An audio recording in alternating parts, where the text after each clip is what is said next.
of you are here. My name is Catherine Oler. I'm president of League of Women Voters, Corpus Christi area. Thank you for joining us this evening for our membership meeting. I'm delighted that you are here and hope that you will spread the word about our organization. And those of you who are already members, I'm glad that you're here because this is another opportunity for you to become engaged in things that are important to our community and to our county. So thank you all for coming. And again, make sure, let me emphasize that you put your name in the chat so we'll have a record of those who are attending.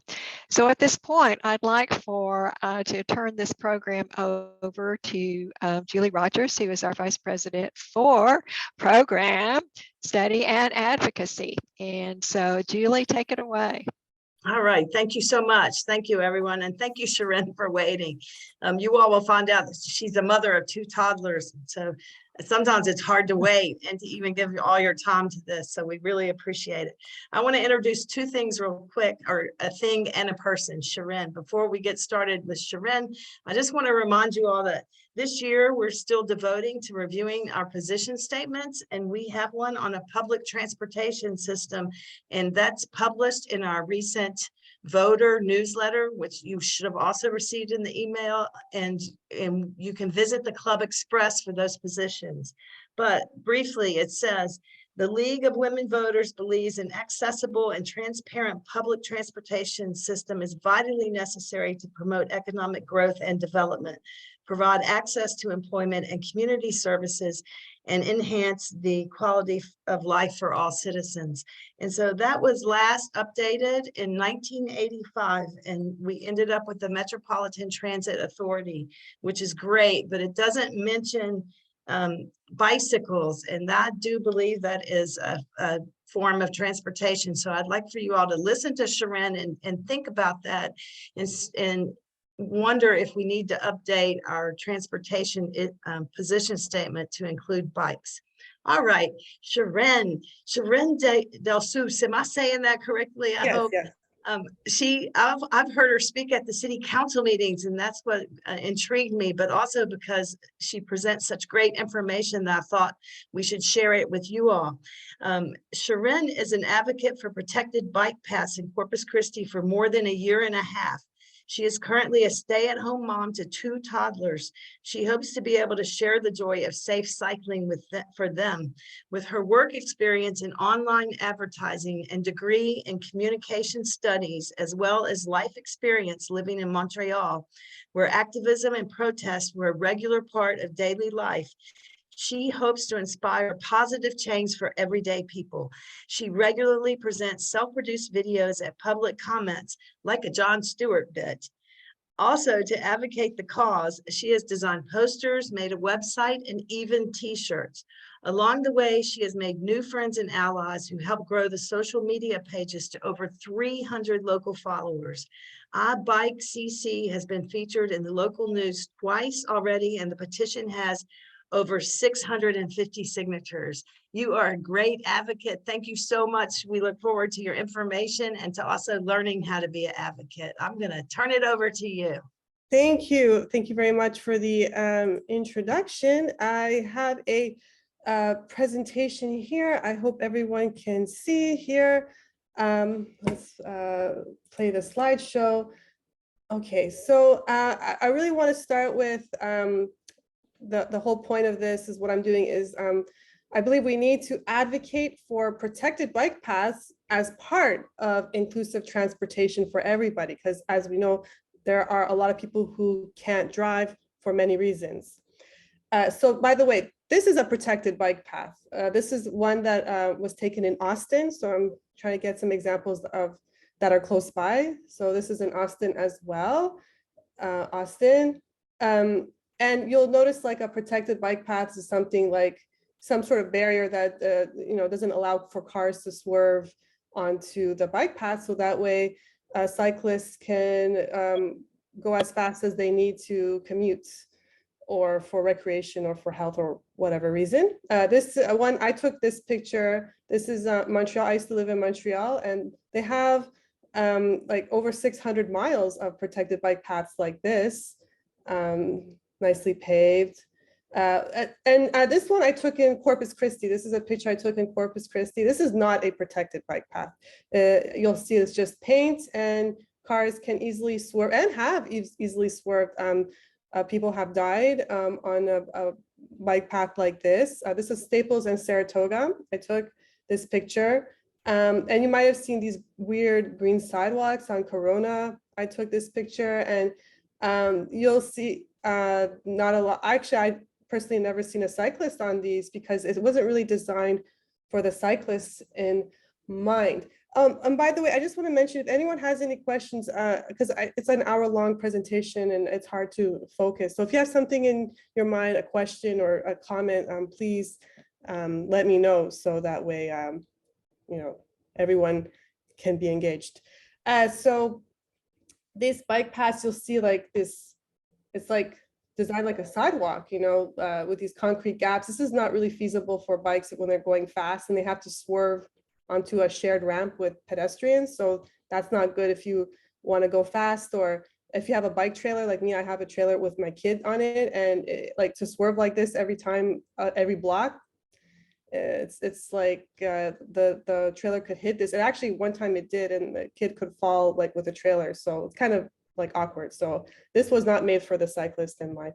And this was the Facebook meeting, and I thought it was interesting because you see a picture of, like, you know, the athlete look, you know, with these jerseys and all that. But when and that's what you might see typically in Corpus Christi, like a cyclist. But when someone talks about cyclists to me, like I'm thinking about, like, this is me, like families, like people, like this is a mom with her kid. This is a protected bike path. This is when I took this picture in Montreal. This one was in Amsterdam. Just, you know, people who are just getting to their errands, you know. As I suspected, you know, there's a lot of articles about this. More protected bike lanes equals more women cyclists. That's a study. And this has been confirmed with me, like, because I take a lot of pictures around the city of cyclists, and this has been confirmed with me. Like when I'm in Montreal, like I take pictures randomly, and I just see so many like girls, women, like older people of many different generations of other abilities, like. But here I took pictures of people in Corpus Christi. I have an Instagram, by the way, iBikeCC, if you want to follow me. I take pictures of everyday cyclists here. And yeah, there are women here, of course. So they say it's the average, it's like for men to women ratio, it's like 3 men to 1 women typically on bike paths. So I took, like I show you, I took a picture of 28 cyclists, and only 8 were women. So if you do the math, 8 divided by 28, 8 divided by 8, that's 28%. So that's kind of like on par with that. But if we had, according to that article I just talked about, we would have increase by 4 to 6% according to that. But I think it would be more. It would be like equal 50-50, like from my personal life experience, but that's what they're saying. And I just want to read this quote I thought was really interesting in this article. It says, studies have shown that the main contributor to the gender gap in cycling, why male cyclists outnumber women by 3 to 1, is basic perception of safety. Women do tend to perceive their personal safety different from men, who are much more likely to engage in risk-taking behavior. And this perception tends to cross many different modes of transportation, including transit, bike, and also walking or hanging out in public spaces. So when I read this quote, it made me think, like, okay, because like, who's the city manager? A man. Who's the director of engineering services department? A man. Who's in charge of public works? A man. So when I talk to these people, and they're also cyclists, funny enough, they don't see the need for this, even though they're on the road. So I've talked to them many times, and they just don't see that the demand or the need. So I thought that was funny. So yeah, this is my Instagram, and I post frequently. So if this is something that like you'd like to see, like what I do, I advocate in many different ways for protected bike paths. It's here. So what else do I want to mention? Oh, and by the way, this protected bike paths in Austin, they have 51 miles of protected bike paths right now. And I know Houston has plans for 1,800 miles of protected bike paths. San Antonio has 200 miles of bike paths, but Corpus Christi, they do have bike paths, but for protected bike paths like this, they do not have any. And it's not like it's like hard for them to do. Like the Federal Highway Administration has design guides. I've shown them, and I'll show you too that they could easily follow. So these are like this is like some announcement from Corpus Christi where they talk about a street that they did. Like this is Air Street, and I mean it looks like kind of the same way a street was designed in the 50s. You know, like you have 5 lanes, a sidewalk that nobody uses. And you can really tell like the health of a community by how crowded the sidewalks are. So no one's like walking, who wants to walk right beside such a busy road, and nothing for cyclists here. You know, I like how it's paved though, if I could say something positive. Corpus Christi, it's not just my opinion, by the way, like this People for Bikes is a very good organization, and they did a poll, you know, and they found that Corpus Christi kind of ranks like amongst the lowest of cities for bike paths. Low scores all over, like 8 out of 100 for neighborhoods, essential service, recreation, retail, because bike is not just recreation, it's people use it for all sorts of reasons. And, you know, I have this petition, and I'm not like a really well-connected person. I just moved here 5 years ago, you know, and 661 people have signed it so far. And this petition, like I have a file that comes with it that I gave to the city council members of names and zip codes. So the city can see that these are actual people, their full names and their zip codes, and they can see that these are actual people who want better bike paths. And if you want to sign this petition, by the way, ibikecc.com is where you would go for the link. And I just want to mention something funny. I thought, like, so, you know, like they tell me 600 is not, I had some of the city staff say, oh, the 600 is not enough. And I thought, well, that's funny because like you guys have city surveys, like the last city survey that I saw, they had like what it says here, 98 respondents. This is the Uptown Corridor city survey results. And you just see like 98 respondents, and that's like a city, you know, and me just alone, like I was able to pull in 661 signatures. Like, I don't know, how come they don't see this as a reason to do something, 600 signatures, and they have 98 respondents, and they make decisions, permanent decisions on our landscape based on these numbers. So I thought that was quite funny. So, I mean, we all know that the cost of gas and the cost of maintenance of a car is just like, it's not on par with the minimum wage or the median salaries here. So, I mean, that's one main reasons of concern, you know, the cost. And another reason why we want to take into consideration, like think of all the people who can't drive. So those are the people who don't have access to money. This here, I found this other one, document called the Guide for Determining Driver Limitations. So think of all the people who cannot get a driver's license for medical reasons. Look at this full list. Like these are people who will have like extra trouble or not able to at all have a driver license, like just having excessive use of alcohol, drug abuse, even something like personality disorder, all sorts of reasons why a person wouldn't be able to have a driver's license. And if you don't have a driver's license, like how are you going to get around town? Like I know the bus system isn't the best. So, people want to talk about, wait, hold on, I want to talk about also other people can't, yeah, people who are just conscious of safety. Like, look how congested it is, the roads with 200 cars. So this is 200 cars, this picture. This is 200 people on 3 buses, and this is 200 people on bikes. So like you want to talk about safety, imagine how less congested our roads are, you know, if we had protected bike paths. So also, wait, I just want to mention, oh yeah.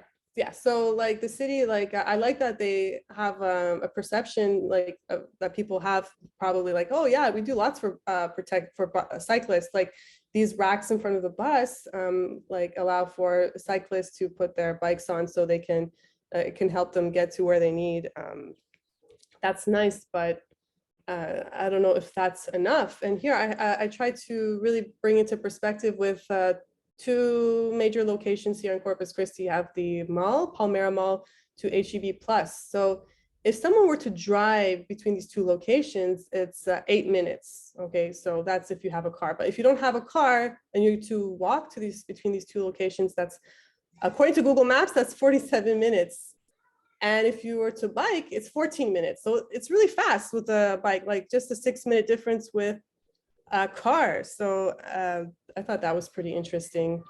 And by the way, this is a document. I mean, I'm not a civil engineer. I'm not like a city nerd by any means, but I mean, a quick Google search, I found something called a Federal Highway Administration. They have separate bike line design guide, planning and design guide. And it's very easy. You look through this document and they have plenty of, like, you don't have to pay for, I mean, you would have to get a designer, I'd imagine, but they really lay it out for you nicely. So it's easier for the city to plan out. They have different, they have the numbers, the size, different options you could use. Like the Federal Highway Administration Planning Design Guides has plenty of options. I don't know why they don't use them, and they just went ahead and made those weird green sidewalks that you see on Alameda Corona here.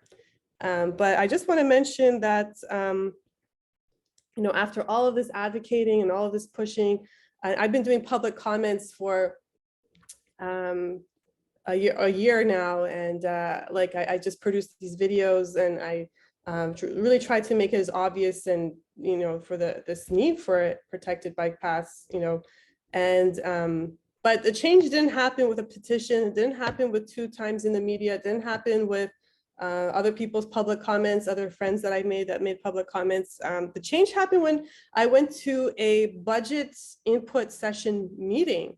And after, like, I would say 8 people said something at these community budget input session meetings, then I guess the city manager had no choice but to find a way to include protected bike paths in the budget. So if you can see this is a recommendation. I don't know if this is in stone because I couldn't find the link to the finalized budget for 2023, but the city manager recommendations was officially $100,000 for a bike path master plan refresh, because the previous bike plan did not have protected bike paths. So I took the time to find out who would be involved in this plan. I sent them links to the Austin consultant that was involved in their project. So, you know, because they would be familiar with Texas laws and such. So I sent them that link to everyone, the planner here, Public Works.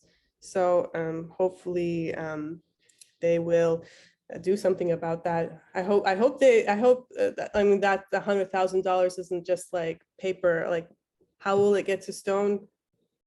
I don't know. But what can your organization do? You know, I'm not an expert, but I heard an official letter of support helps. So if you guys can do that, that'd be great. So, because like I've been told by city council members that, you know, I'm the only person that is talking about this, even though like other people have. So like a letter of support would be really great. If this is something that you care about as an individual, there's so many things that you can do. And okay, like the number one I wrote is comment on the city's social media posts about roads. Now, I never thought that this would be a thing, because like I don't think cities should make decisions based on comments on social media. But I've been in a meeting, and one city council member said, oh yeah, every time I talk about something on the comments, they say roads, roads, roads. And I'm thinking like, you're making decisions in the city based on comments in the Facebook. Like, shouldn't it be like, you know, is that a good sample of the population? Is that a way to make a decision in a city? You know, I'm sure potholes are a serious problem here, but you know, so like that, when he said that, it's like, oh, okay, so they care about social media posts.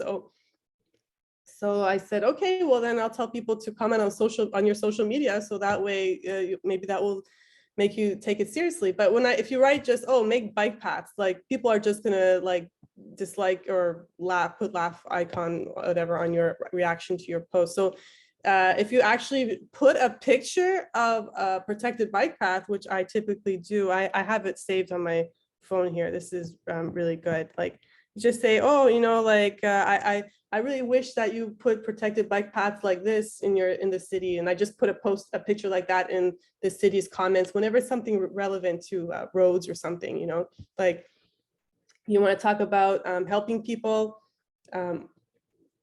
By the way, like the Good Samaritan homeless shelter, I don't know if you ever drove by there, but there's so many bikes there. Like, how are they supposed to get to a job? Like, they talk about like helping the homeless people, and it's great that like food and shelter is important, but transportation is a big thing too. Oh, good thing this is not in person, because I think I'm sick. Yeah. So always include a picture of a protected bike path, and email the city manager and the mayor. Tell them paint on the road is not safe, because many higher ups I spoke to actually think it is safe. So if you go to ibikecc.com, you'll see, guys, that you know, I try to make it really easy for you, because I know that people have a life, they work 40 hours a week, they have families and all that. So I really try to make it easy for people. So if you go on my website, I have a section where, you know, you just go sample email. So you go click on sample email to the city. You can copy and paste very easily a letter that I wrote, and then just put the email addresses, which I provided, and you just click send, because apparently they take emails very seriously too. Because when I went to a meet and greet with a city council member, he's like, oh, I only hear from you. I'm like, okay, well, how do I, like, if you don't take the petition seriously, it's like, oh, have them email me. I'm like, oh, okay, sure. So the sample email there is there too. So you can do that. I mean, these things only take 2 seconds, like sending a copy pasted email. I mean, you could like put your own personalized touch on the email, of course, like that, you're more than welcome to, but I try to make it easier with the sample email. Fill out surveys by the city. Not a lot of people, like as you saw in the last city survey results, like not a lot of people fill out these surveys. So like your voice will have a very big impact if you fill out these city surveys. And I mentioned the need for protected bike paths. And by the way, yeah, the petition is also good. Public comments really help twice a year, you know, to keep it on the top of their heads. So like I do this, like, I mean, we all have lives. Like I try to do this like maybe once a month. I can't do more than that. That's too much for me. Follow us on social media. I'm trying to always do something like, as I mentioned earlier, guys, like I'm on Instagram and Facebook, and I just go around the city and I talk to everyday cyclists and hear what's going on. Like I don't just go on Ocean Drive, like I go to parks, and it's mostly seniors that I talk to, people of all walks of life. And I have that, it's like Humans of New York, but I make it Humans of Corpus Christi. And I just, you know, update our followers about like meetings that they should go to, so we can advocate smart, efficiently with our time for protected bike paths. Print a poster, guys. Sorry, I have on my website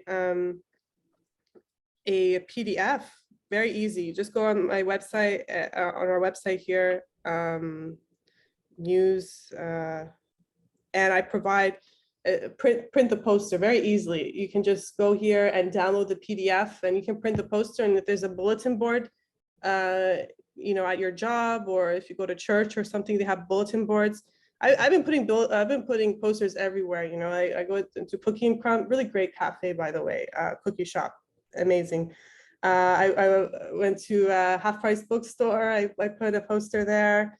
You know, any way I can advocate, I will do it, you know, because like this should have been done like many years ago, like this protected bike path, because they've been doing them in every city. I went to a place called Bori Meat Market. So it's a pretty good place. And when I do these posts, I also take the time to like, you know, let the community know about like how great these shops are, you know, because I think we need to support our local businesses. This cookie shop is amazing. Cooking Crumb is by Ollie's, a really, really good place, like high quality, sophisticated pastries. Advertise on your personal space if you want to. I sell t-shirts. Like only one person bought a t-shirt. Like it's not like something I make a business with. Like you can make a t-shirt yourself, you know, I'll send you the PDF link of if you have a Cricut or something, you can make it yourself. Wear it once a week, at least, HEB, at work, during a walk, you know, get the word out there, have a yard sign. I have a sign on my yard.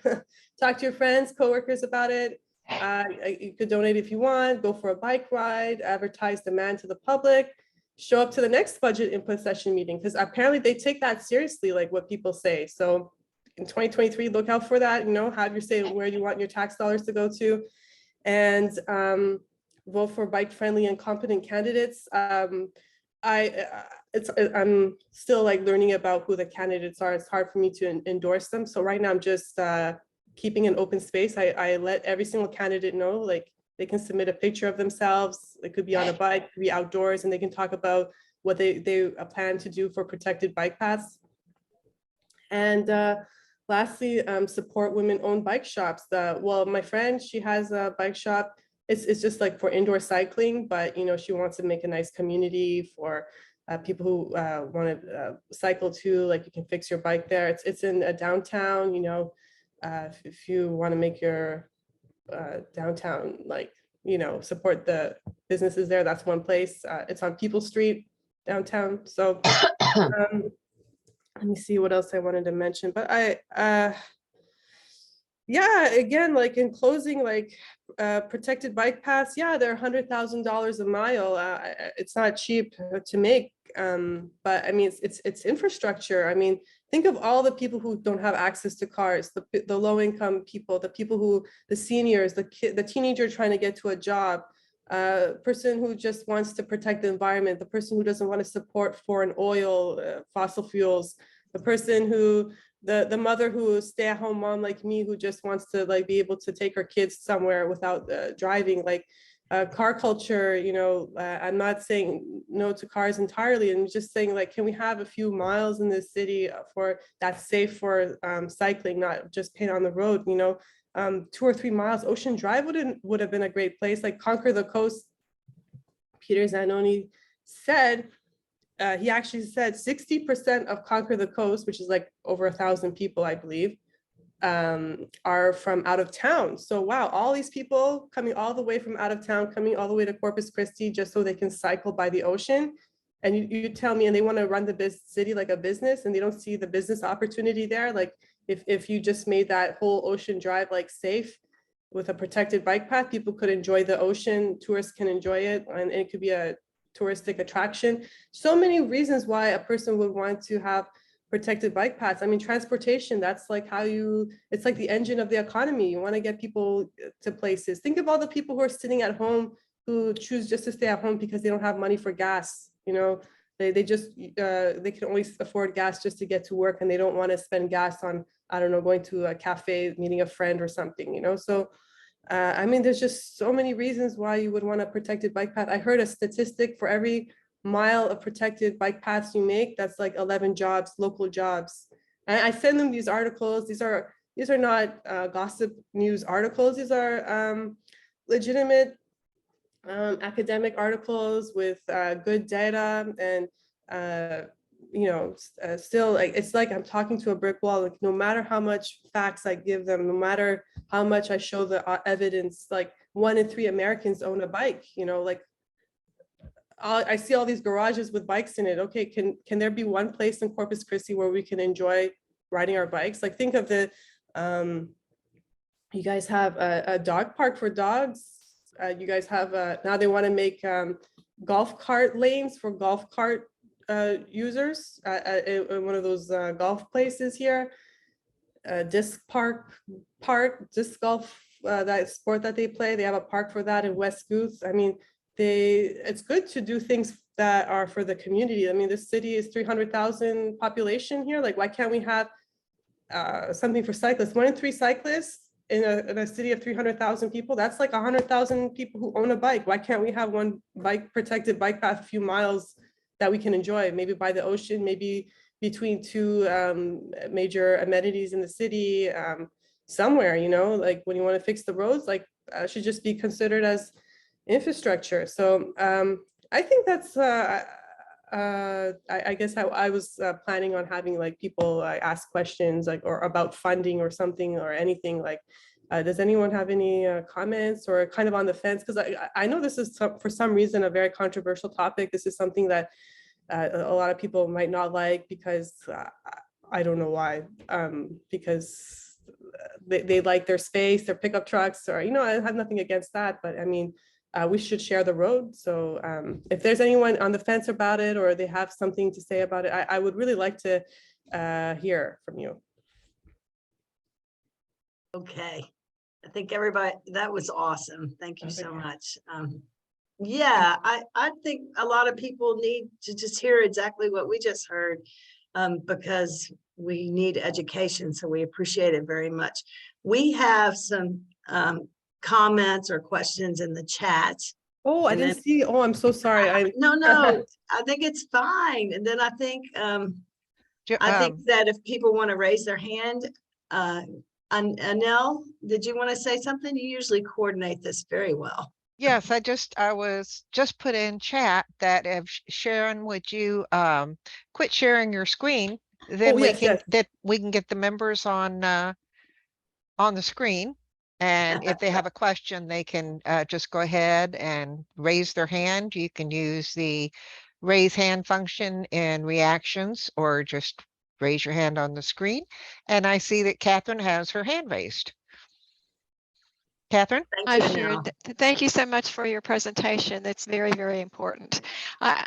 And let me tell you why. My husband and I, when we lived in Lubbock, Texas, which is in the northern part of the state, we were avid bicyclists. I mean, we did Hotter and Hill 100, which is a huge bicycle race, you know, 100 miles, that sort of thing. Lubbock is very flat. Those of you who've been there know it's all flat. And so you can see for miles and miles and miles around you. We had 2 very good friends who were cyclists who were mowed down out in the countryside where there's no traffic. And it was, you know, inattention. So can you imagine that that sort of thing can happen in a place where there, you know, there's not any other traffic on the road? And then you compare it, I'm going to say this specifically on Ocean Drive, because that's a speedway for Corpus Christi. Yeah. It's like yeah. And so it's all it takes is 1 minute of distraction. And it looking happens. down, looking out, and it happens all the time. And so it is a danger. It's a horrible danger. Yes. And so now in Lubbock, and you may have seen these around places where there have been accidents like that, you have what you call the ghost bicycle. And they take bicycles that are painted and they put them up to mark a place where someone has been killed, a cyclist was killed. This is, you know, it needs attention. The protected bike lanes would help that tremendously. Absolutely. And there has been like I never talk about, I mean, I should, like, about the tragedies like this one. His name was Joseph Fillmore. He was 18 years old and he was going to go into engineering school and he had a whole life ahead of him, and he was killed on Holly Road, and that was supposed to be paint on the road for a bike path. And that's one of so many incidents. A lady like 2 weeks ago, she was hit by a bus. I don't know what her condition was after. It was in critical condition last time I checked. I mean, how many accidents have to occur? I even sent them an article. I mean, it should be common sense to people, but an article says in American Journal of Health that protected bike path reduces injury by 90%. And that wasn't enough for them. And they say, oh, you don't need protected bike paths because, like, you know, the paint on the road is safe. It's just safe. And they've seen accidents. This is the city manager and the engineering department director. They've seen it. They're cyclists. Ironically, they're cyclists. Like, I wasn't going to do activism like this, but as someone's like, oh, the city manager is a cyclist. And I said, the new city manager at the time. I said, oh, okay, well, then I don't have to do anything. Then he'll have the sense enough to do something about it. But then I waited like a year or two. I'm like, okay, nothing's happening. Let me use everything that I got. Like, I mean, I know video production. I'll make videos about it. I know how to make like a simple website. I'll do it. I do some graphic design. I'll do it, you know? So, and I'm just one person, and I'm meeting other people. Like, have a friend, she's good at writing letters, and, you know, like, I can't just do it just me. I mean, I can do some, like, I have some competencies, but like, the more people, you know, we get stronger with more people. So you know, this is something that I feel passionate about, and I just think about all the people's lives that could be saved the harder I work. So sometimes I feel like I'm talking to a brick wall, but I just know that I just have to keep on talking about this until something's done. Okay, Sylvia Campos has her hand raised for a question or comment. Yeah. Hi, Shirin. I'm sorry I was late in jumping in. But I was one of those persons that you asked about some suggestions about a proposed bike path. And I had proposed starting with the Bronner Parkway, only because it's like my back door. It's or my front door, however you want to say it. There's a wide sidewalk already. There's 3 sections of Bronner Parkway. What do you think about starting there for a protected bike path? Sure. I mean, if in my world, it should be everywhere. But starting, I mean, I've done like, I spoke to a lot of cyclists around the city, because, like, you know, everyone would like a bike path in their backyard. I would love one by my house. That's my dream. But everyone says that Ocean Drive, that seems to be the recurring sentiment. Ocean Drive, because everyone's always on Ocean Drive, and it would be good for tourism. It would be good for recreation. It would be for children, families. People are there anyway. There's the space is there, so why not?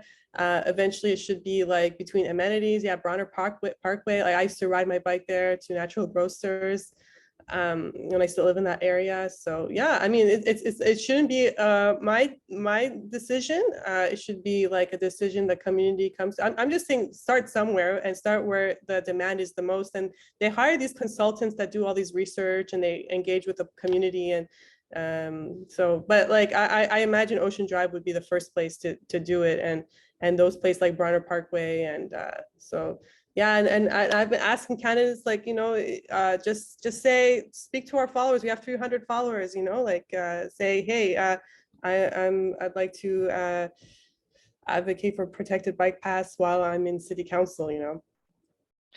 Okay, Peggy Duran, you're up.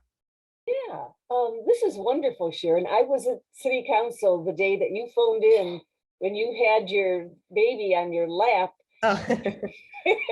And everybody on that city council sat up and watched you. I mean, you may think you're talking to you know, a blank wall sometimes, but no, you got everyone's attention that day. And I love all the suggestions, the very practical, concrete suggestions that you bring to this, because that's what we need. And I'll definitely go to your iBike and sign the petition. My husband and I are bicyclers, and we do the 20 miles from the art museum to Wow. to Tamu CC and back. And we know 2 people who have been hit on Ocean Drive.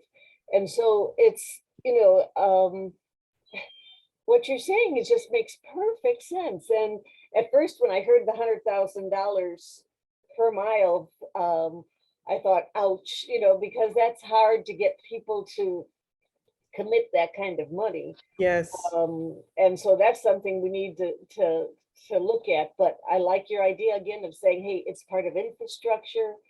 It's part of tourism. It's part, I mean, there's so many different people that need to be brought into this. And thanks for being here today. I just want to comment, like the $100,000 a mile. Yeah, it is ouch, but I was looking at the city budget, and they want to put $2 million on a welcome sign. So do the math.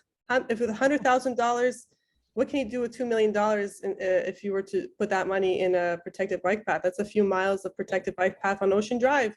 So is this a matter of money? Is it a matter of like maybe the political will is not there? And then like when they say, oh, paint on the road is just sufficient enough. And I say to the city designer people, okay, so with that thinking, is this how you make sidewalks? Imagine we made sidewalks with paint on the road.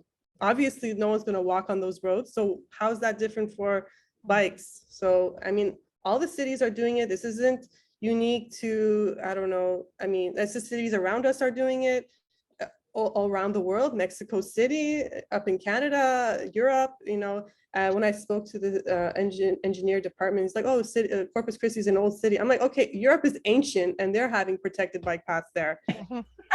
You know, so what are you talking about, you know? So but it's like I keep on saying things to them. I have these stats to back me up, and it's just they won't do it. I don't know why. It's the weirdest. It's a fight that I like because I just have so much common sense behind me. This shouldn't be a partisan issue. I mean, this should be like, you know, like my husband was saying, he works at a refinery, and like he says, when something happens, we do these processes and to prevent accidents from ever happening again. So how come the city doesn't function the same way? How many like injuries and tragedy needs to happen? I mean, I don't know. It's just We really, need new blood on our city council is what we need. yeah. Yeah. Okay, I'm up, and then Alice, you're next, and Peggy, go ahead and lower your hand.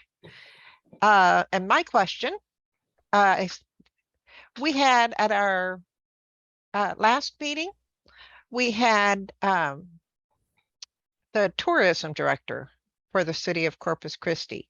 Have you connected with him? And if not, Julie can probably I help would you love with that. to. Yeah, I mean, I talked to a lot of people. I haven't talked to the tourist director. I want to.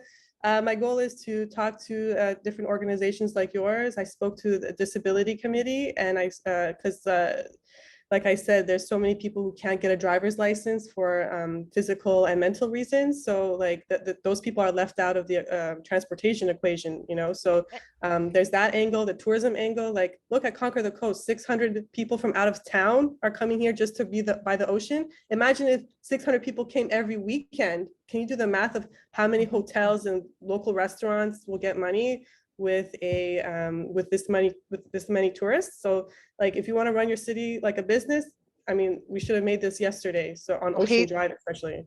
He is definitely somebody you should reach out to because he appears to have a huge budget, and he's very interested in what we can do to bring more tourists in. So yeah, Alice? if you can do an introduction, because like I send emails and sometimes they get overlooked. So if you can, an introduction would be helpful.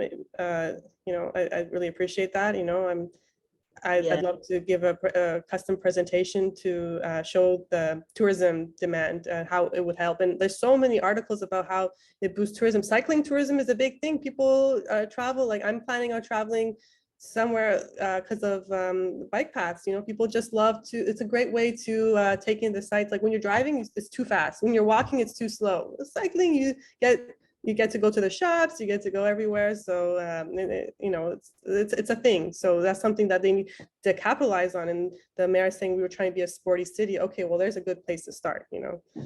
Okay, and just one more comment. After this meeting is over, we download it to YouTube. So it will also be available there, and I will email you a copy of the chat so you can, there was an awful lot of chatter in there. And okay. Alice, you're up. Sorry. Thank you. Shirin, I appreciate your presentation and also the fervor that you are going about with this campaign of getting more protected bike paths. And my concern about the whole thing, and I do plan to sign your petition for sure. But you know, you were speaking in terms of how our city leaders and those who are in charge of the you know, the coffers and the money, they don't seem to be interested in actually providing a safe bike path. Like you say, they said, well, the striping is okay. And I beg to differ. The striping is not okay. Absolutely. It's probably the least, um, I don't want to be insensitive in saying this, but I think that's a farce to say that the striping is is a a barrier, because Safety people are, theater. yeah, they're on their phones, they are distracted, and quite frankly, many of our citizens in Corpus Christi are not bike friendly. They just don't have a really healthy regard for people who are biking. And so I wonder, have you considered, aside from Ocean Drive, because they've done a lot of work out there already, and to go in and to ask them to put a protected path along the way by whatever means necessary, whether it's concrete or whether it's those little bars, those steel tubes or whatever you call them standing up. I have a sneaky suspicion that they are probably going to say, well, we've already spent our budget on that and that length. So my question to you is it possible that you could do some maybe research on some of the other larger thoroughfares that are yet to have money spent on them, and that could be put in the budget? Because I can almost hear them now saying, well, we've already, resurfaced Ocean Drive. We put a Yeah, lot of money exactly. in it. Yeah. And so maybe it would be a good idea if we start beating the drum for a different location. Yes, where I they work on it realize that already. that Ocean Drive is a tourist ride, and even the locals take drives down Ocean Drive. That's just, Sure. that's how always been forever. A tourist attraction and a local attraction. But maybe we could you could reconsider another Yeah, sure. location where all of us could maybe get behind you and get behind the group, and advocate for an area that is either that's yet to be constructed. I know they have a serious schedule for repairing the roads, Yes, over for there would be good. yes, Yorktown, Yorktown, they have a plan for Yorktown. I said, yeah. well, and so that would be a good idea to find out what's next on their agenda for road repairs, and to just let's start a conversation about those locations that are yet to be fully developed or fully repaired, and let's start beating the drum for that. Yeah, And exactly. Like on and Yorktown, for example, like, other cities, absolutely. this one city in Boston, they have an ordinance that every time there's a street that with more than 35 miles per hour and they're working on those streets for repairs, they have to add a protected bike path. So I wanted to make an ordinance, and I was looking for city councilors and people to help push an ordinance like that. So that way, whenever they're working on roads or like Yorktown, they want to expand on that or something like that, like add it there somewhere where a lot of people are going on. Yeah, that's a good idea. I have to think of, I can't think of a better one than Yorktown, because that's where they're working on. And that's a place where like Del Mar College, I believe, is there and all that. So a lot of amenities that people can use. So that's like a good place. So. And the school district is also building a brand new elementary out there on the south side of Yorktown, Yeah.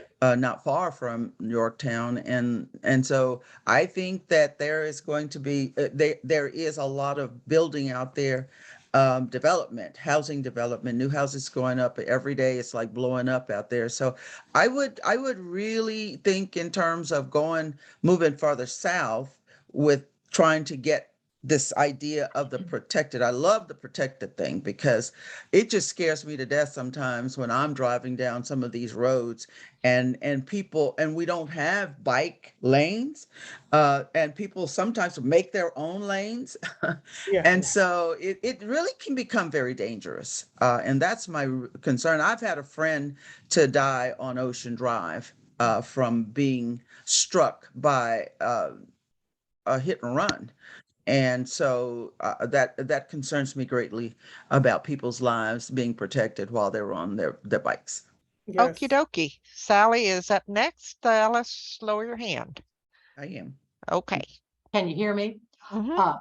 There is an alternative, and actually it's a supplement to the idea that Sherry has, and that is that the city of Corpus Christi has a system of drainage ways, and among them are the Great Columbia Ditch, the Broader Parkway itself, and Carmel Parkway. To a lesser extent, there is that huge stretch of Louisiana Parkway. Now, it does not require a lot of expensive infrastructure to simply put some bike paths within that existing infrastructure without impacting existing traffic and bringing up the opposition. Well, it's inconvenient, we don't have the money, etc. It will cost some money, but it's not going to be the same as having to install bike paths and having to have existing traffic accommodate that additional bike traffic. The city of San Antonio has something that's similar to it. It's called the linear parkways. And that is an extensive and very popular system of bike paths through the creek beds that go all over the city. Those creek beds, they serve the same function as the Columbia Ditch and the Barna Parkway and Carmel Parkway in Corpus Christi. It's pre-existing byways that are not being used as roadways. Why not use them as bikeways at minimal cost? Yeah. And think how safe they would be, because there's not going to be any traffic. There's not going to be any cars around on either side. Yep. Is there like an ecosystem that's like important there in those creeks? Like I see turtles. Is there like an ecosystem? Like I see turtles like sometimes in them, or that's probably the San Antonio river system. Yeah. However, there's an extensive network and extensive, like a spider web all over San Antonio. Those creek beds, they do flood during great rains, but for most of the year, they're just dry as a bone. And the infrastructure, the inexpensive infrastructure that can be put in those creek beds for people to ride their bikes on is fairly inexpensive. I expect some of it is probably just crushed granite, but works fine. And then when the floods come and those drainage ways are used for what they're intended for by nature, that crushed granite is very inexpensive to replace. It's not like having to lay down asphalt. Yes, so that's a good point. I made a note of that. Okay. Sally, are you done? You got more? I'm done. We'll put my hand down. All righty. Tim Dowling, you're up. And your screen is off and you're muted. There you go. Shirin, great presentation. I'm a biker myself, not nearly as much as you, but while I was listening to you, a thought popped in my head. I was over registering voters at LLWVCCA the other day, and I think college students, they bike a lot more than other people. There's a lot of college students who live on, I think they call it the Momentum campus over there off of Venice Joslin. And maybe if you approach the university and said, we have a lot of students who live over there, it's pretty close, 2 or 3 miles. And that would seem to be a very natural constituency for, people who, very easy to make a pitch to the university, say, we have a lot of students going back and forth. I'm sure they have buses now. But if I was a student, bus may come when I want it, may not come when I want it. Exactly, yes. I want to get some exercise. And I think it gives them a lot more freedom to move when they want to move. So I think maybe if you approach the university and then they in turn approach the city, I think the university's got a lot of clout with the city. So if you could get some ally over at the university to say, hey, this would be really something we'd like for our students to be able to travel back and forth between the university and the Momentum campus, I think you might get a lot of traction with that. That's a good idea. I need to look into some organizations and names. I have a poster up in one of the universities, but I have to revisit that. That's a good point. Thank you. Yeah, sure. Just wanted to put that idea out there. Yeah, I like that. Thank you. Okay. Does anybody else have a question or a comment? Okay. Well, Shirin, that was a wonderful presentation, I and that think was a lot of really good discussion. I think So, Eli has her hand. She had her hand up. I don't know if we saw that. Eli. Just real quick, yeah, I just had a quick thing. Just wanted to say thank you so much for the presentation. It was wonderful. And I've been following your page for quite some time. I do a lot of work with the unhoused community. And so I appreciate the points that you made about the, bicycling is very important. And I said it in the chat, but I just wanted to say, our unhoused friends who do have a bicycle are usually the ones who are able to get a meal every day. Versus our friends who don't. Sometimes they have to go days without a meal because, the city is great. We have a lot of programs where people can get meals, but having a bike is a game changer for someone who is unhoused. So thank you so much for all of the work that you're doing. And thank you for presenting this evening. Thank you. Yeah, I especially think go by the Good Samaritan. I don't know if anyone ever drove by there, but there's a huge, like behind some yard there, they have huge bike rack, like I think over 100 bikes, really over 100 bikes. And I'm thinking, man, like, how are these people supposed to get to their amenities? Think of all the amenities they need, not just being in a homeless shelter. They need to go get food somewhere else. They need to see their friends, get a job. Like people are always talking about, oh, give them jobs. So how are they supposed to get to the interview? Like, this is a big city. So points like that. But yeah, thank you. All right. I think I don't like to speak for other people, but from what we've heard so far and see in the chat, which we'll send to you, I believe this was a really good topic. Thank you so much. Thank you. And I asked for our members for their thinking to be stimulated, and you have certainly done that. I see wheels turning. We'll stay, pardon the pun, we'll stay in touch with you. I'll keep talking to you, and that sheet you put up for advocacy and steps you could take, if you could send me that, Absolutely. We'll publish some follow-up stuff in our newsletter. Absolutely. Thank you very much for this opportunity. I really liked speaking with all of you, and I heard just some good ideas, and thank you. I have one more comment. And we always enjoy getting new young members into the League of Women Voters. As you can see, the face of the screen here.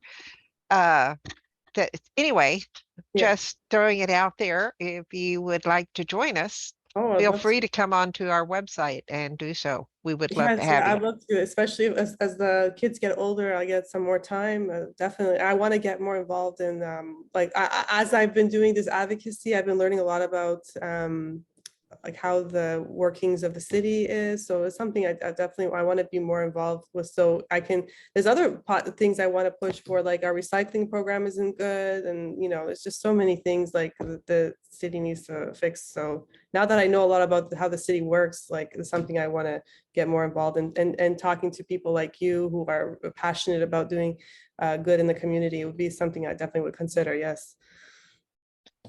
And I think we would have been better represented, except that we had a lot of holdups getting this posted, the Zoom meeting and the voter, etc. But it was really good presentation. Catherine, do you have to add? Yes. Thank you. And once again, for those of you who don't know, thank you so much, Shirin. That is an amazing presentation. And I think you've stirred a lot of interest in what you're doing.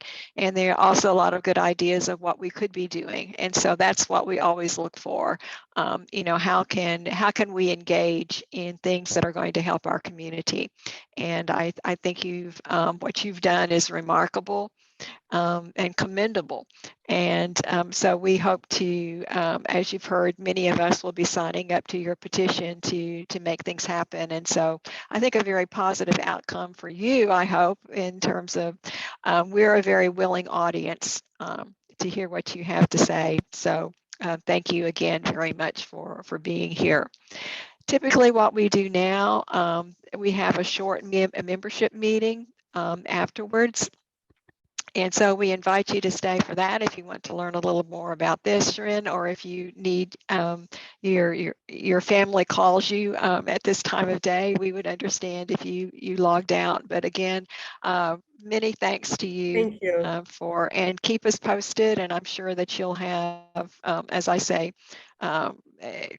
we could, knowing when to strike and when to have comments, particularly with our local government, it's very important. So keeping each other informed about when those opportunities are, I think is very, very good.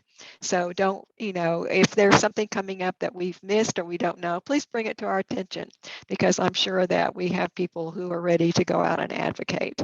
So thank you. Thanks a lot. And yeah, my kids, like I didn't have a babysitter. My husband's taking care of them, and I get nervous. So so yeah, thank you guys. And I guess I'll sign off, and really appreciate it. Even if you sign a petition, sending the email, especially just copy and paste something like the email is really important.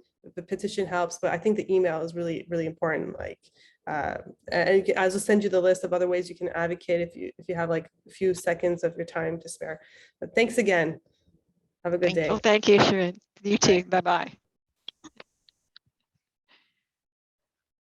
Wow, I don't know about you, but that was an amazing presentation. So Yeah. I'm excited, and I think it stirred a lot of interest. So I'm very, very, very well done, Julie, for bringing her in, and glad that we have a lot of people who want to become involved in that. And I think it's an excellent effort, and just speaking from personal experience too. So thank you, Julie, for bringing this up. And Al, thank you for excellent flight director here today. So thank you for that. I will apologize for all the confusion the last couple of days.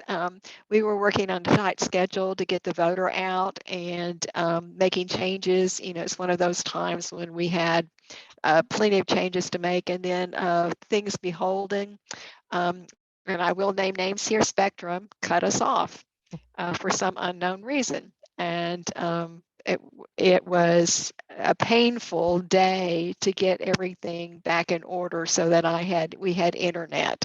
So again, my apologies to all of you for not being able to get information out to you in a more timely fashion. The other thing is, and this is good, some things are happening at light speed. And so make sure you have a copy of the voter. Make sure that you read through that. One of the things that I want to point out again is that we need your help.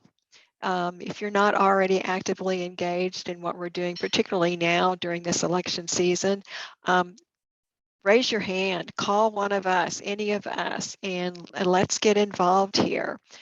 We have a precious, and I say a precious few, when we have over nearly 150 or more members, we are a few who are getting out and being very active in our work. And so if you haven't done something, we've got many different types of things to do that should, there's something for everyone here to be able to get involved with the work that we do. This is a very busy election season, and we need a lot of individuals out there working to make sure that it's transparent, that it is fair, and that we encourage people to do the very basis of who we are and why we're an organization, and that is to vote. I mean, that's why we exist. It's about voting. And so making sure that we have people who can volunteer to be poll workers, who can help to distribute our printed voters guide when it's printed. All of those things are very, very important in terms of encouraging and enabling people to vote, and to vote to do so in an informed way. So again, make sure in my blurb, the president's message and the voter, I'm asking you to look at some of those things and raise your hand. So Anel, you've got your hand raised.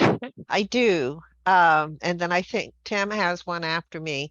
Okay. I wanted, while we're in the business section of this, we have been at TAMUCC all week registering voters. And my very first voter that I registered yesterday, and it may just be a matter of it's been a long time since I've been doing this.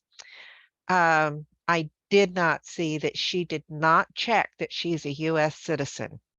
So when I went this morning or this afternoon on my way home to turn it in, they caught it right off the bat.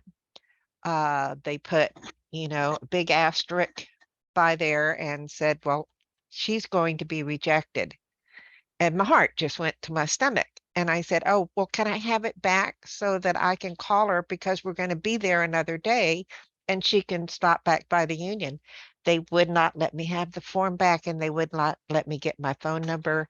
They said she'll be getting a message early next week. So I just wanted to bring that up.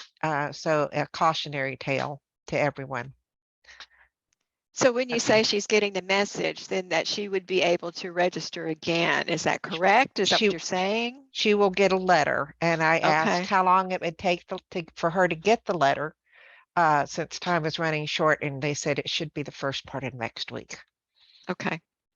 Okay. Thanks for that information, Anel. Well, Tim, And did you have your hand up? Oh, go ahead. And now were you finished? I'm done. Okay. Tim, did you had your hand up too? Yes, I did. I was also out working at the university earlier this week, the day before Anel. And one thing I think we could improve, and I don't know if we have somebody here who could help with this, or somebody might know someone. This is the first time I've done it. And Sandy Silver Boatwright and I were out there, and Sandy went around this in the kind of the cafeteria area there. So there's a lot of students.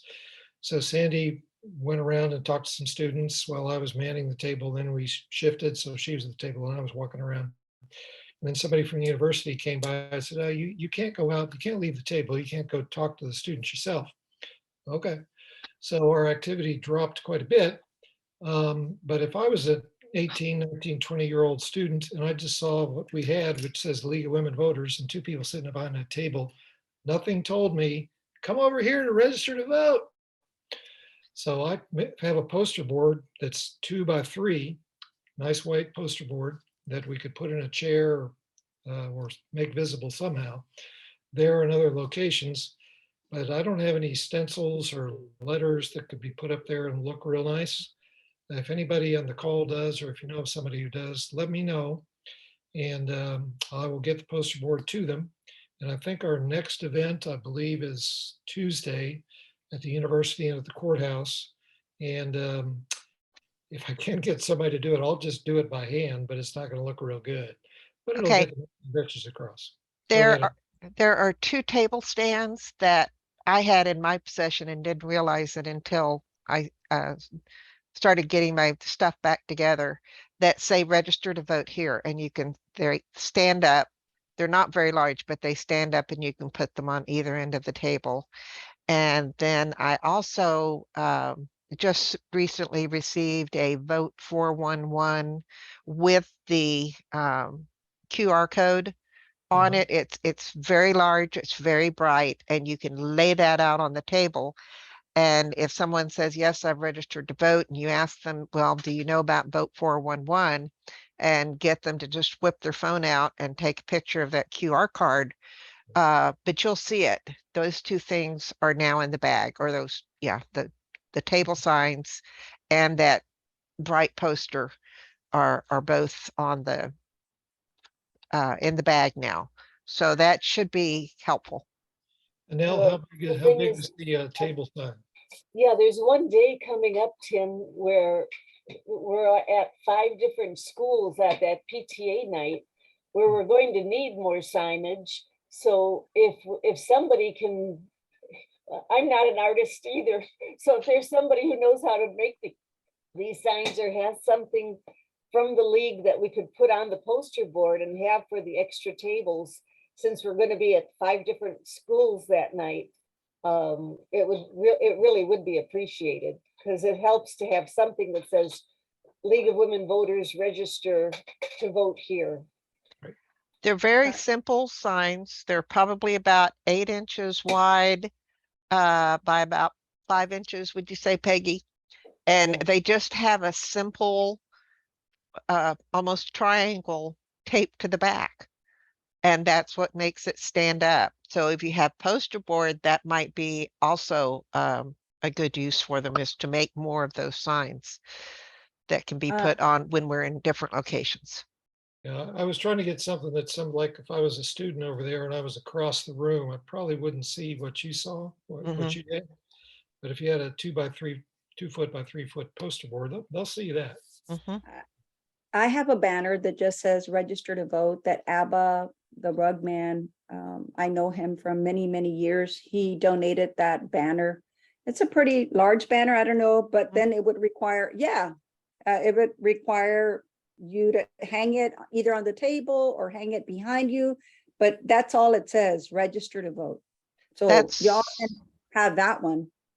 That one that Sally is holding up is what I'm talking about. That's a poster that I had, and that's on the end so that it'll hold up. It's got the QR code on it that people really used at the university. The kids really glommed onto that. I paid the National League $15 for this. And I'm really not going to have any use for it. I thought I would put it in my yard, but what I can do is that I can put it back in the tube, and I can send it to Annelle or to send whoever. If someone wants to give me their address, I'll just send it directly to them, and you'll get it in time to use it somewhere. That's fantastic. Yeah. Thanks, Sally. Sally, so yeah, I'll put Raul would be the person to send that to. And so do you have Raul's mailing address, Sally? It's perhaps the most expensive red filter on the market. Sally, I don't have Raul's mailing address. Okay, we'll get it to you.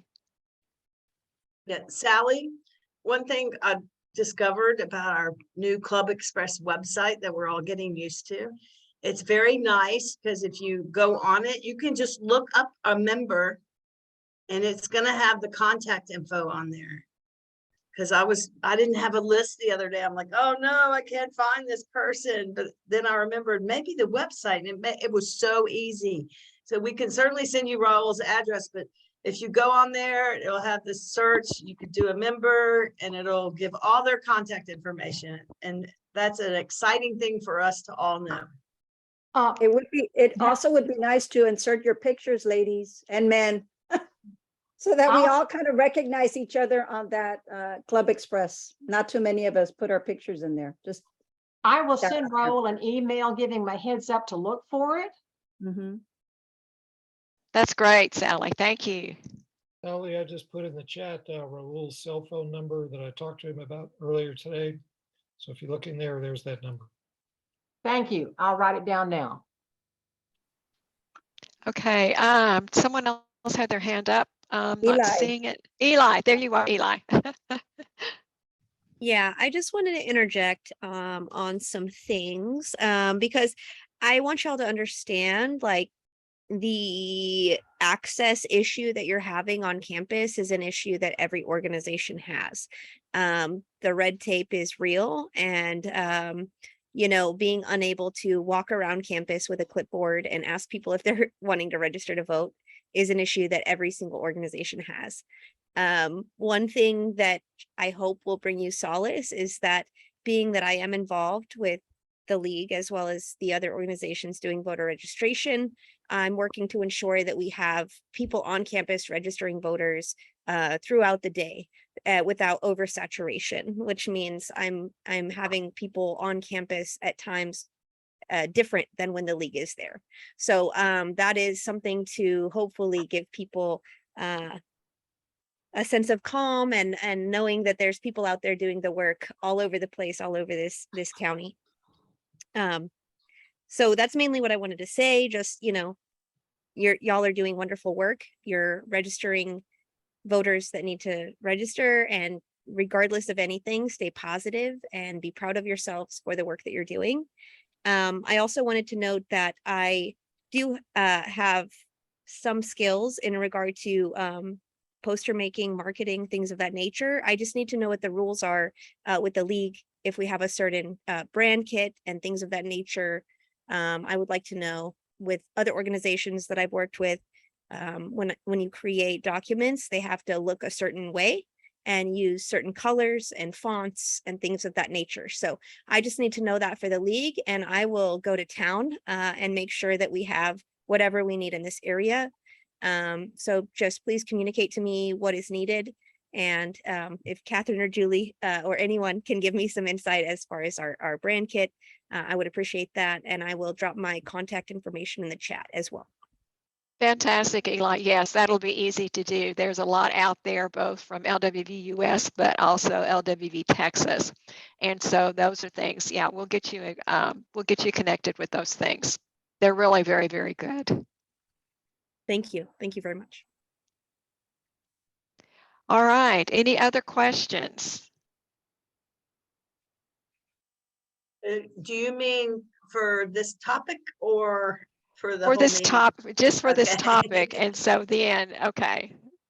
So I'm not seeing anything else on this topic. So any other topics that need to come up for discussion here? Oh, I can't find my raise my hand. Okay. Eli's raised her hand. Okay. Sorry. Yeah, Okay. I did have some updates in regard to voter services, if this is the appropriate time. It is indeed. Go ahead. Wonderful. All right, y'all. So the first things I wanted to discuss was that it's been amazing with the amount of volunteers we've had coming out to our events. And I just want to say thank you to everyone who's been able to do that. We are looking for volunteers for our events that will be between October 1st through October 8th. These events will be PTA meetings, an event at the Jewish Community Center, a community fest, and also Art Walk. So if you're interested in volunteering at any of these events, please let me know. We're also working on a possible voter registration at bingo halls. So there will be more information to come on that as we get it. So if that's something of interest to you, please reach out to me as well. I also wanted to make sure that everyone knew we were making progress in regard to the ballot guide and the candidate forums, and more information will be coming out soon as far as next steps with that, as well as the GOTV time. I know that's going to be something a little bit different for us. So I'm very excited to help us along with the time frame between October 11th and November 8th in the election, to ensure we're doing everything we can to get our ballot guide not only seen, but read and understood as well. So those are the main things I wanted to let everyone know. And if you have any questions, please reach out to me, and I appreciate it. Very nice. Thank you, Eli. I appreciate that. There's still lots of work to be done. So get on your work boots and let's get it done. Next, who else has something needs to bring forward to us?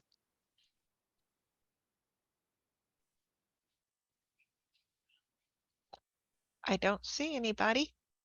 Okay. Well, again, Well, Julie? I raised my hand. I'm sorry, Oh, because sorry. I just want to direct people to the chat.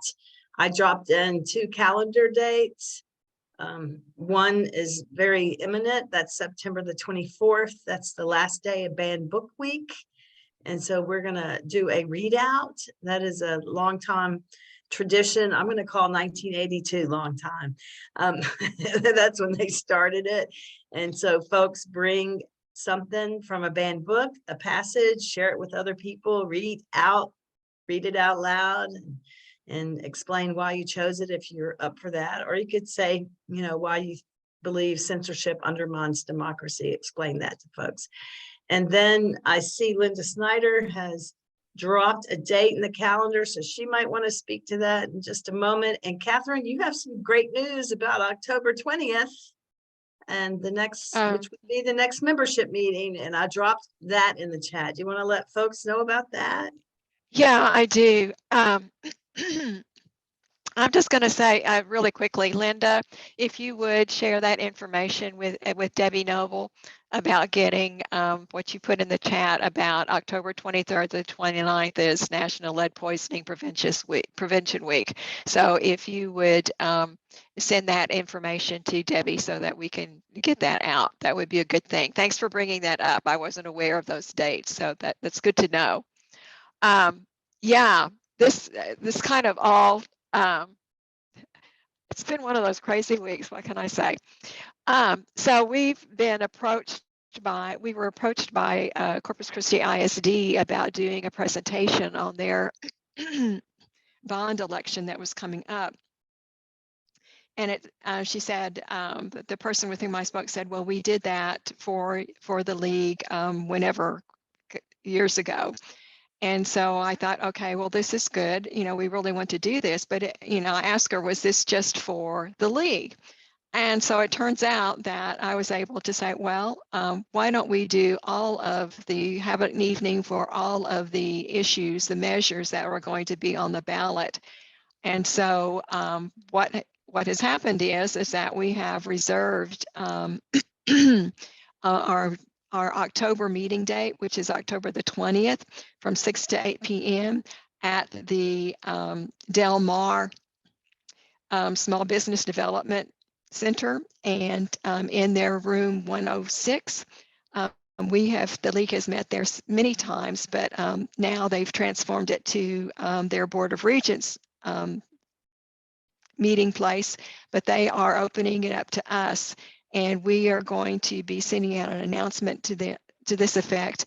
And so each of the three entities that have a bond measure up will be able to present information about those in person and do some short Q&As afterwards. And we felt like this was a good opportunity for some visibility for those measures, but also some visibility for us in getting out the vote. As you know, one of them is Del Mar itself, where they are looking at a proposal to Robstown ISD about annexation in terms of their service area. The city also has a bond election, and that's coming up. And so we are in touch with them. They are also going to be there presented. So make sure we'll get the highlights out and get the information set and those news releases out, and it will be on our website, but also spreading this word of mouth. It's a golden opportunity. We are thrilled to be able to go back to the Small Business Development Center and use their facilities, and have been invited to do more of that. And so I'm really pleased to share that information with you. So fantastic. We're looking forward to that.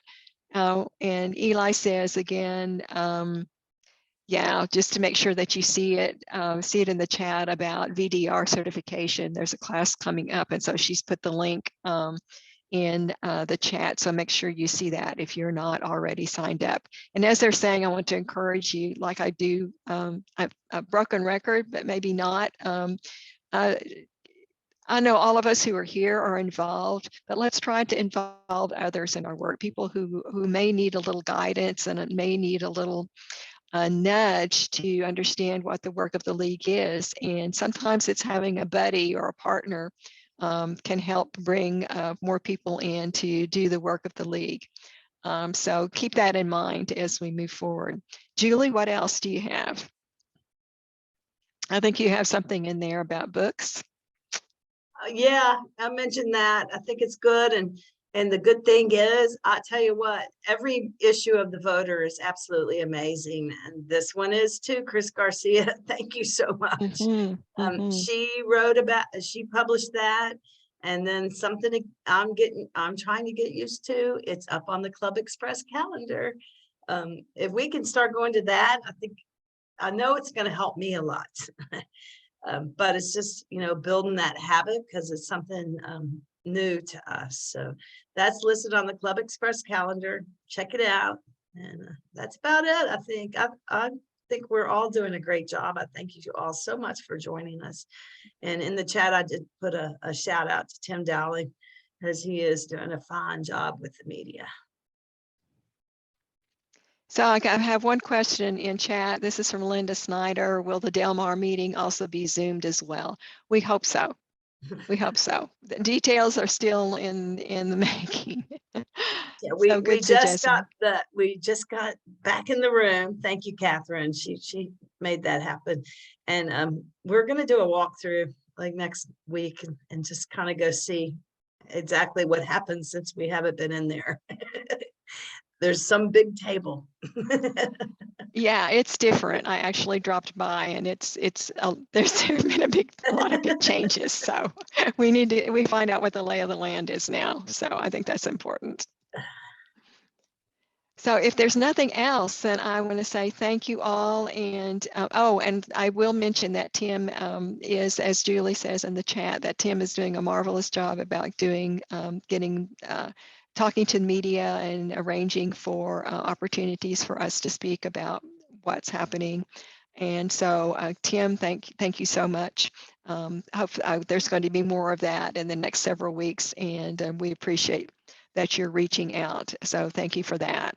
And Chris, as always, hats off. So all of you, thank you for being here this evening. Thank you for the work that you do.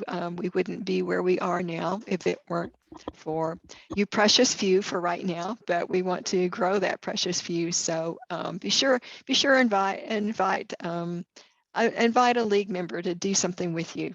And that's another way to get involved. So if there's nothing else, then thank you all again and again. Anel, I see your hand is up. Just a quick question, and I know I'm not putting any pressure, but do we know yet whether the candidate forum is going to be strictly Zoom, or is it going to be an in-person plus Zoom yet? Do we know? It is a work in progress. Okay. More than likely virtual, though. Yeah. More than likely. More than likely. I'm working on a really good timer, so we've got that under control. Thank you. Okay. Nice. Man, that's amazing. I tell you, we all can't imagine the work that is put into these forums and 411. So I did shout out Chris and Tim, but I'd be remiss if I didn't do a shout out to Catherine and Eli on their 411 work. Thank you all so much. Happy to do it. Happy to do it. This is where you get to meet for me at least, it's always where you get to almost have one-on-one time with the candidates. So that's very, very nice.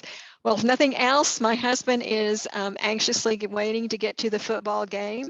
So thank you all, and we will see you next time around. Coming up, I don't have my calendar here. So thank you for coming, and we will see you out doing the league work. Take care.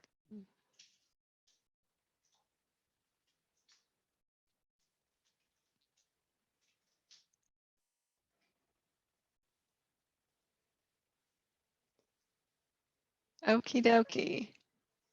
All right. Thank you once again. Anything else you're going to need from me tomorrow? No. I have the first March meeting is tomorrow.